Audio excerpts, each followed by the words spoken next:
concept albums often have very dark stories and themes behind them. Queensryche's Operation Mindcrime deals with heroin addiction, assassination and insanity.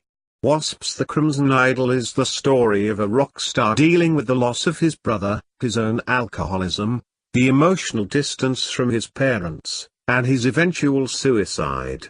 Seventh Son of a Seventh Son is possibly a concept album, or possibly not, depending on which member of Iron Maiden you ask, but it does cover clairvoyance, foreseeing death, madness and the meaning of dreams. All these pale in comparison to Macabre's Dahmer. Dahmer is particularly shocking and wickedly dark because it is a true story.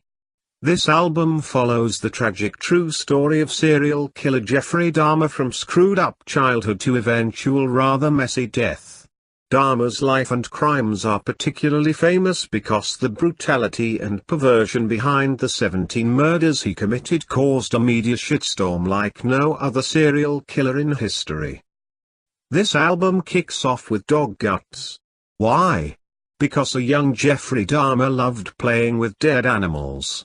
Second track Hitchhiker covers Dahmer's fucked up teenage years, culminating in the murder of a hitchhiker in 1978. His first victim. Macabre is well known for sticking the odd nursery rhyme into their music, and there's a few on show here.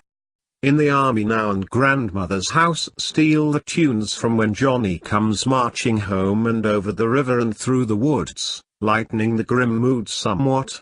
Coming to Chicago borrows from She'll Be Coming Round the Mountain, which is a truly disturbing sing-along about cruising gay bathhouses.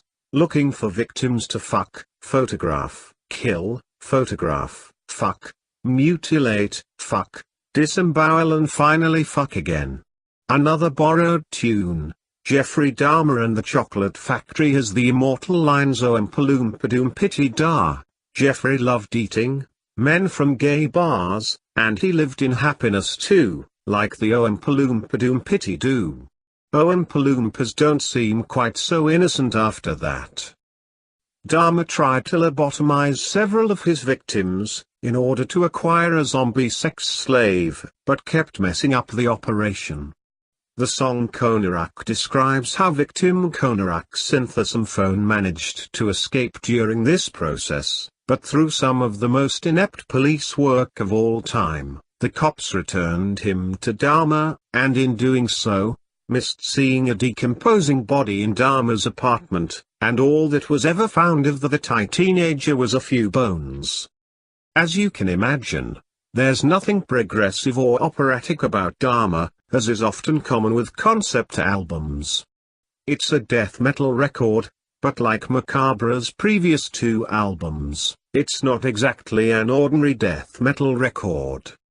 Macabre's style of death metal has always had something of a cult following, rather than really breaking through into death metal's mainstream, possibly because these guys enjoy laugh. Jeffrey Dahmer Blues, for example, is a swinging blues song, topped off with a solo by producer Neil Kernan. Macdahmer's is an anthem for cannibals everywhere. Into the Toilet with You hits a tech death rhythm, while describing how acid-dissolved flesh was flushed down the toilet. Of course, there would have been no Dahmer, no court case, and no album unless Jeffrey was caught.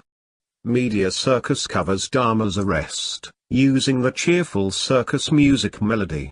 Temple of Bones describes the macabre, no pun intended, no other word really fits, construction of skeletal remnants police found in Dahmer's reeking Channel House apartment, along with dissolving body parts, filleted human flesh in the freezer, and putrefying bodily remains. The song which sets this album apart from all other concept albums, and all gore-themed metal everywhere, is Trial. Guitarist, vocalist Corporate Death, Lance Lencheny, is quite serious in his obsession with serial killers, and actually attended Dahmer's trial. I waited in line to see him, through the bulletproof wall, in the courtroom, and I had a seat in the front row, to watch Jeff like a circus sideshow, 10 feet away, the cannibal displayed. This is taking research to another level, and short of interviewing Dahmer, or becoming a victim, this is as close to the source material as it is possible to get. Reading the lyrics, describing how Lenshini was only 10 feet from Dahmer is chilling. Dahmer was beaten to death in prison in 1994, almost bringing this entire tragic episode to an end. Final song. The brain covers how Dahmer's father wanted his son's preserved brain destroyed, which it eventually was. This whole story is told in a coherent manner, never losing its narrative thread, yet most of the songs can be listened to in isolation without sounding strange. Well, no stranger than usual, considering this is Macabre after all. It's gory and gruesome, both musically and lyrically, and it stands up well to repeated listens.